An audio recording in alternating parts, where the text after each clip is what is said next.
Hello, and welcome back to another episode of Critical Reactions with your host, Bryan. We're going to continue on with this week's journey through the sludge metal genre. Yesterday we checked out ISIS, and I really didn't have a hard lock on what the genre is about yet, so I'm excited to dive back into it and see what's going on in another track. This one comes from the band EYEHATEGOD. The song is called New Orleans is the New Vietnam. So I suppose let's dive into this and see what's going on.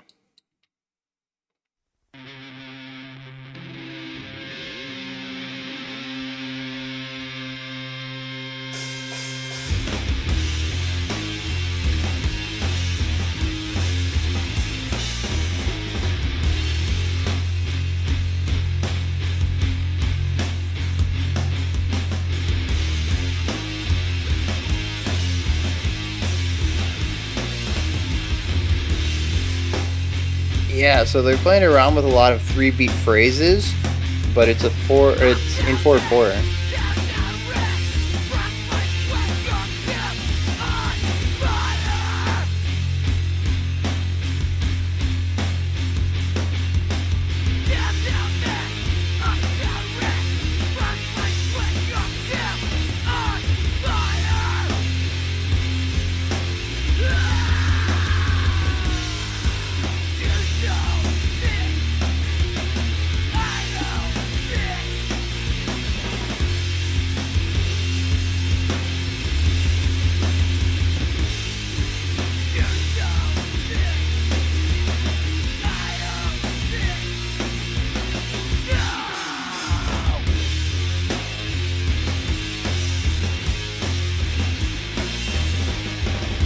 Oh, that little snare roll right there to finish that lineup.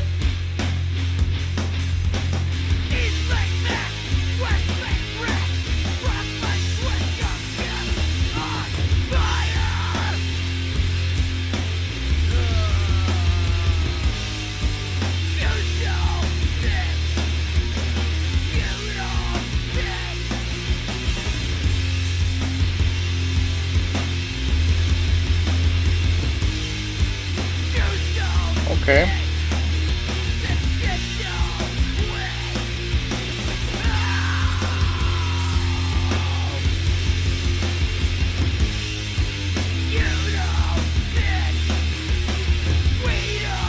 Lots of tom work in this.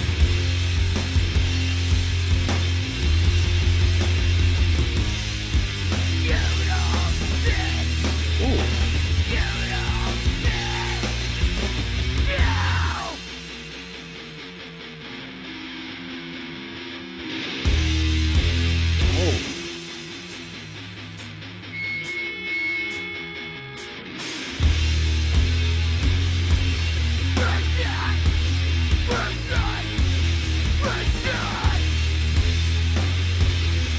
Oh, okay, so we got a nice little fermata there.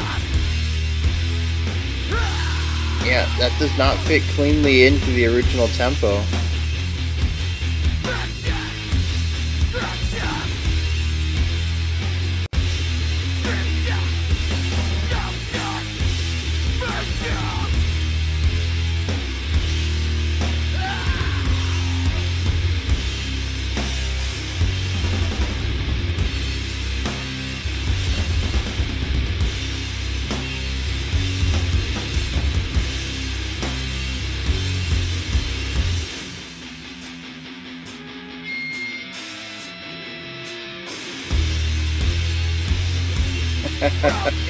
Whoa. We've shifted to the...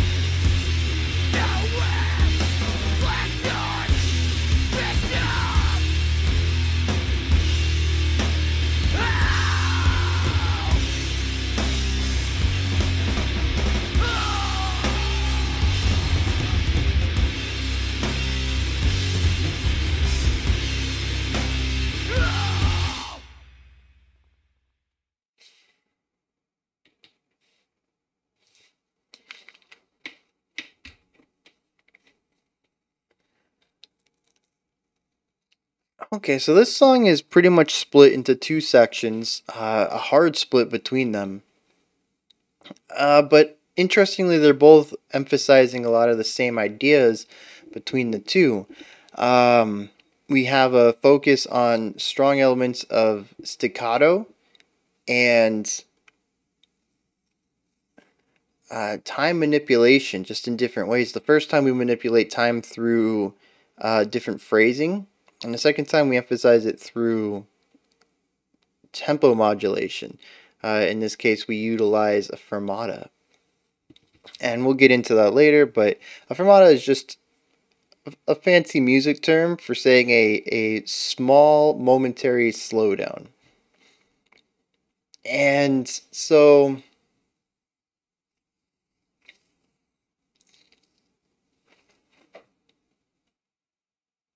the song bounces back and forth between, or doesn't bounce back and forth, moves between these two moments that emphasize the same sort of ideas, the staccato and the time manipulation, and does so while keeping the intensity and aggression throughout.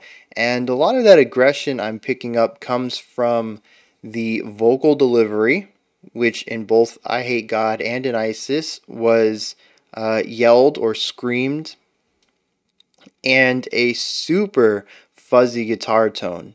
It just lends itself to feeling very overdriven, very distorted, very compressed, and it lends itself to just feeling loud. Even if it isn't necessarily loud, it sounds like it should be. It sounds like it was recorded loud, and a lot of that aggression comes out from at least the perceived volume from the guitar work, and even the drums are extremely loud.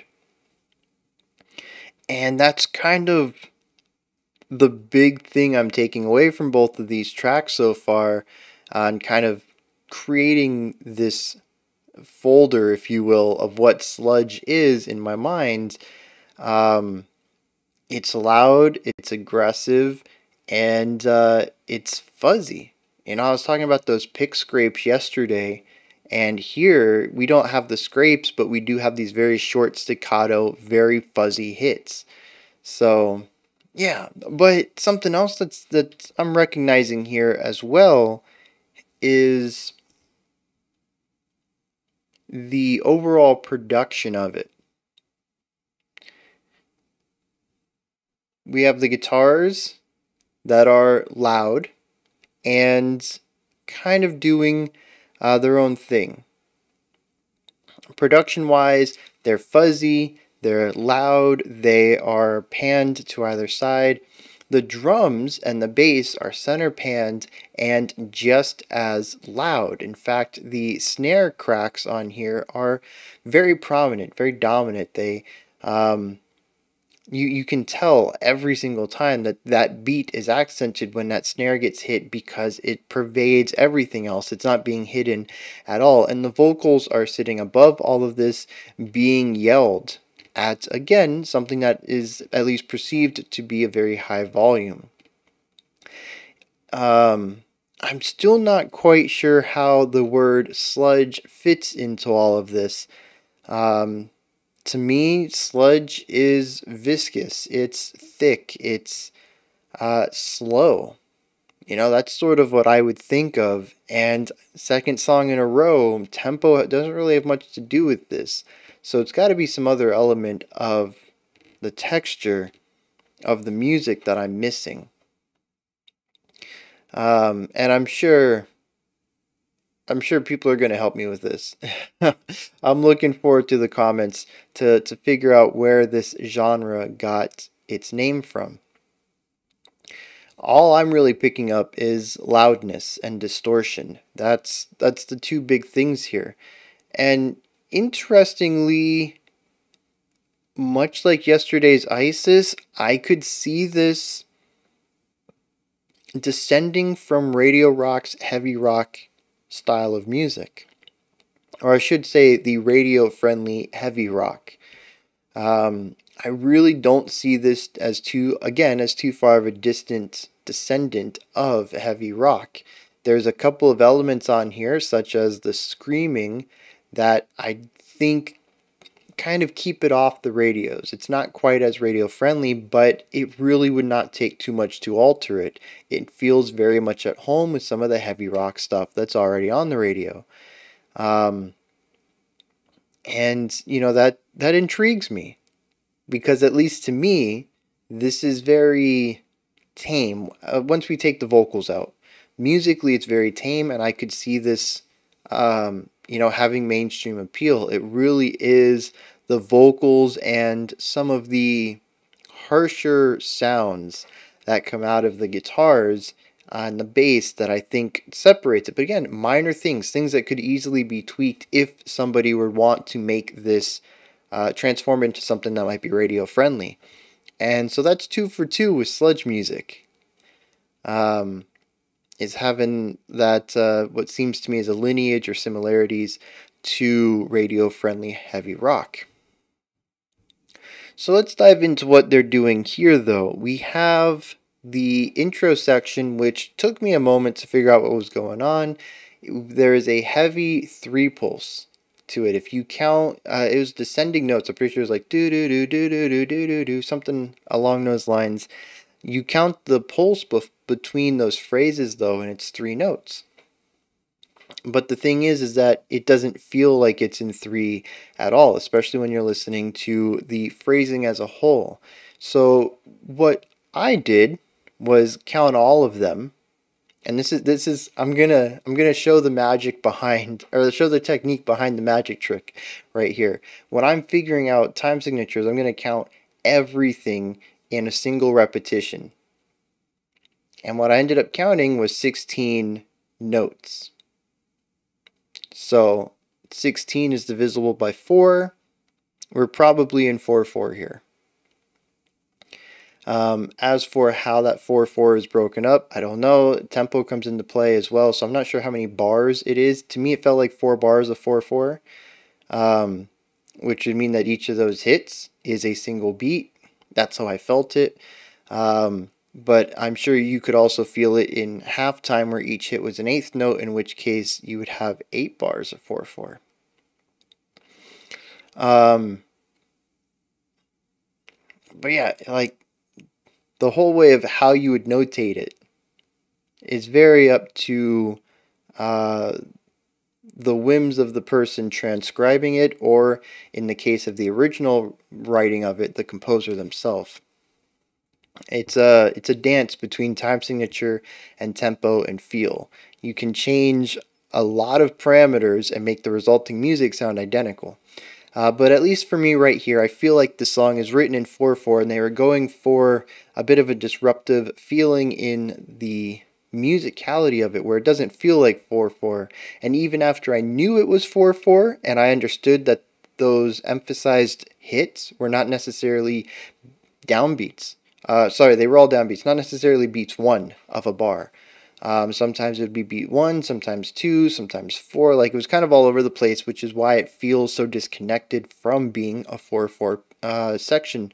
But yeah, even knowing that that's what's happening, I still have a hard time hearing it in 4 form. Every time it came back, my brain wanted to jump to counting in 3s.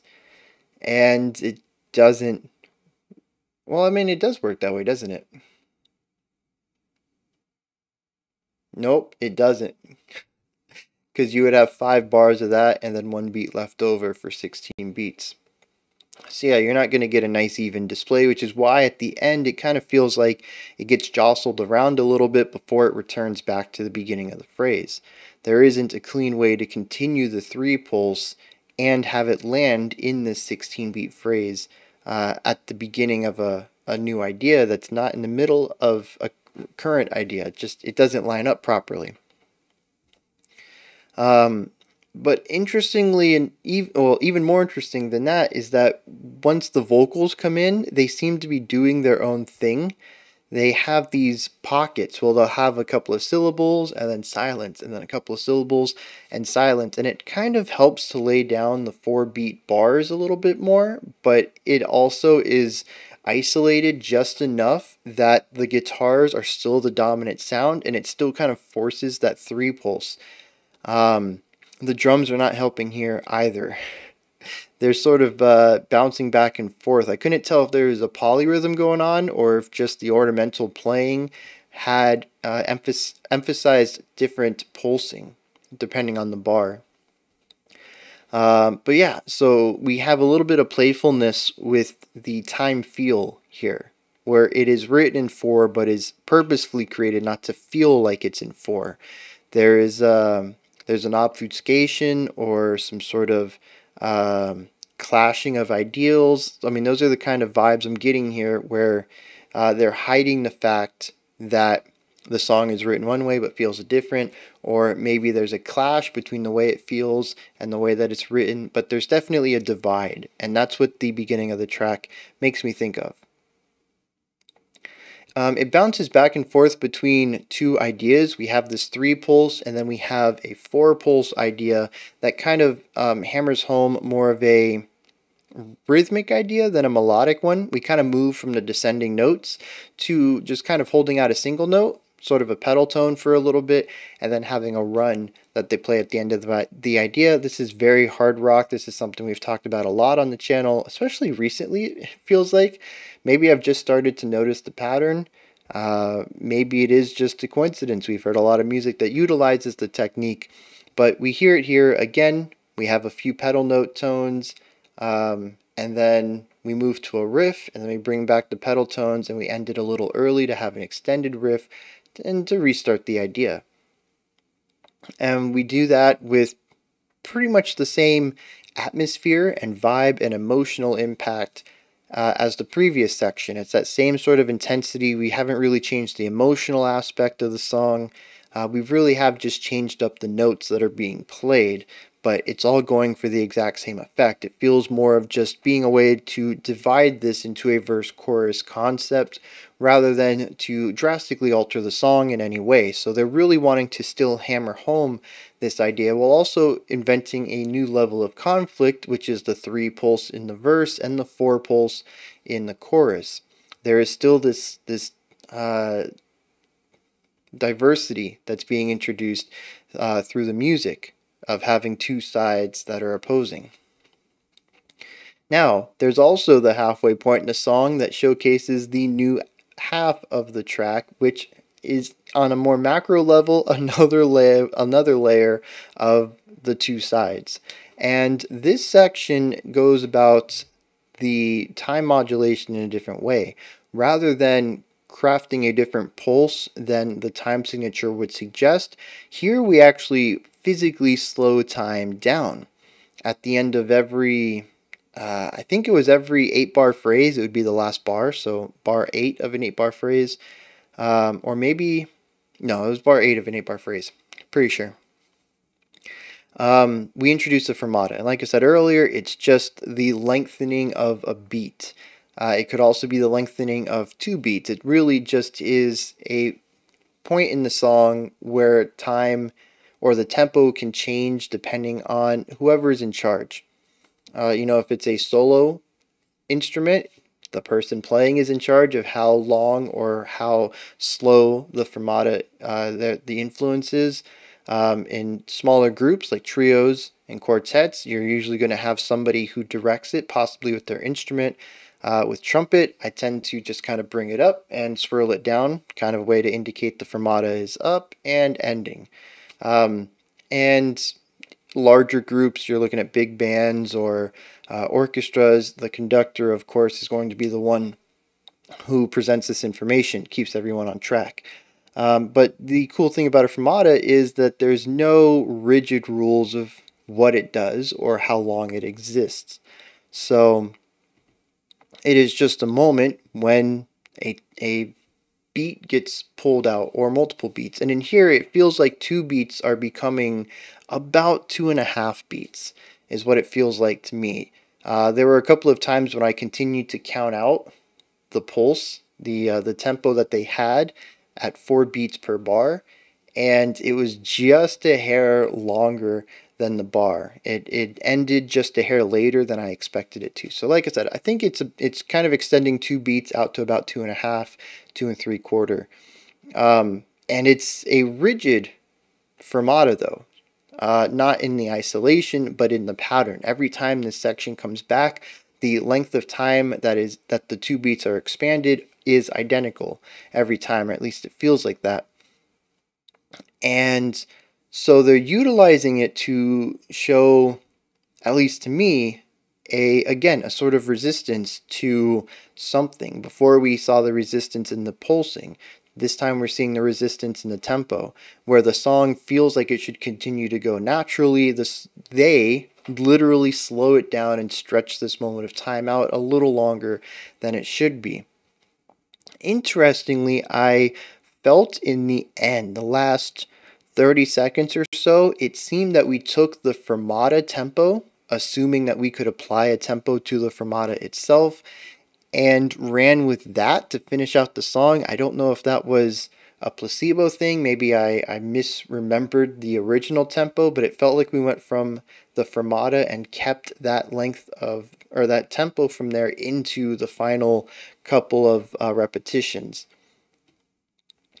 That was interesting though. That's not something I think I've heard maybe once. I've heard that, and I think it's an interesting way to do a transition too. You're basically introducing the new tempo a couple of beats early, which makes it feel like a fermata when it's actually a tempo shift. But yeah, and this section though, emotionally, and even texturally, just kind of the feelings of the whole section doesn't really differ much from the previous one. They really, again, change up just the musicality of it. It's still aggressive, it's still dark, it's still fuzzy, and it still has this aggressive element. I think I already said that to it. They don't really change up key signatures or styles or guitar tones or anything. Each of the instruments continues to retain the roles that they had in the previous section. It really just is about introducing a new type of conflict to the musicality of it. And that's really what I feel in a lot of this song. And I'm really hoping that the lyrics can back this up. But there seems to be just so many moments that we can see a split and two opposing sides. Whether that's the beginning with the 4 against 3, or looking a little higher than that with the chorus versus the verse, or a little higher than that with the first half and the second half, or even bringing the scope back down a little bit and looking at the retention of tempo versus the fermata concept that we see here. It just seems to have a lot of conflicting ideas and contrasting ideas throughout every aspect of the music. That seems to be the main thing. And then you pair that with the super fuzzy loudness of the drums and the vocals and the guitar work and the aggressiveness that comes from that. And that's what I hear in a lot of this song is aggression, combat, two sides. And I'm sure that maybe some of this got put into my mind from the album art and the title of the song. It is called New Orleans is the New Vietnam, at least for me. That could mean a couple of things, but when we look at the album art, it definitely looks like the Vietnam War. We have helicopters going over. Let me pull this up real quick so you can see. We have helicopters going over fields with people who we look like they're at least in some sort of combat gear behind the old lady in the front, who definitely looks not healthy. This looks like combat to me. And so that might have just put me in the right mindset for it, but that's all I really hear in this song is conflict. There's conflicting ideas that create contrast throughout the song, but the overall hazy, darkened, aggressive vibe never changes. So, yeah. And, the production, again, just kind of lines up with a lot of how I felt about ISIS. It is, there's a clarity to it, but it's also very constrained. We don't hear any wide soundscapes. We don't hear, use of panning or any, I would say excessive use of panning. The two guitars have their own side, but Otherwise they're very close to the ear. Nothing really feels distant. Everything is very close and constrained. Reminds me a lot of post-rock, in the way that, or black metal even, where, everything just stays real close to the listener. It's not about creating, these wide, large sound spheres of music. It's about compressing the music down into something that is immediately present to the listener. And so there is a bit of claustrophobicness to that. It feels like every instrument is kind of right on top of you, but they also all feel very set in their place. The guitars are certainly to their sides. The drum and bass are in front of you. The vocals are sitting above that. Everything has its place. It's all very clear. I can easily hear each individual instrument. While there is a lot of fuzz, overdrive, compression kind of stuff on a majority of the sounds coming out of this song, I can still hear the core timbre under all of it as well. And once again, like yesterday, to me it sounds like the snare has the beads turned off as well. You're really just getting the crack of the snare, and once again, it kind of cuts through everything. I'm not sure if that is an intentional thing that is part of the sound of the genre. Maybe ISIS or EYEHATEGOD, one of them influenced the other, and they tried to emulate the production and the sound of it. But I do think it's interesting that in both of these, the snare is so prominent in the mix. Alright, I guess we're going to dive into the lyrics here real quick and see what's going on. Much like yesterday's ISIS, it is a rather short track. Interesting stuff. Uptown mess, downtown wreck, frostbite sweat, your guilt on fire. Downtown mess, uptown wreck, frostbite sweat, your guilt on fire. Very Dr. Seuss in the fact that they take one idea, uptown mess, downtown wreck, and then flip the adjective. So we end up with downtown mess and uptown wreck, otherwise repeating everything else identically. That's a very Dr. Seuss thing to do. Shoes don't fit, I don't fit, and then it repeats that. East Bank mess, West Bank wreck, frostbite sweat, your guilt on fire. So here we go again with another repetition with minor variation. That also is difficult to say. It doesn't really roll off the tongue. I'm getting a lot of Fox and Socks. What's that? What's that book called? I don't remember. I think it's called Fox and Socks. Yeah, but just a lot of little variations that create tongue twisters throughout all this. I'm sure that there's a reason for all of this lyrically. I think the metaphor is going over my head, but I'm appreciating the linguistic element of it. We come back to the previous idea of shoes don't fit, you don't fit, but instead we flip it a little bit. Another idea of variation says shoes don't fit, the stuff don't quit. You don't fit, we don't fit, you don't fit, you don't fit. Just a lot of minor variations on this idea. And then we have our final new idea with a ton of variations on it. Put down, burned up, burned up, burned up, turned back, crept up.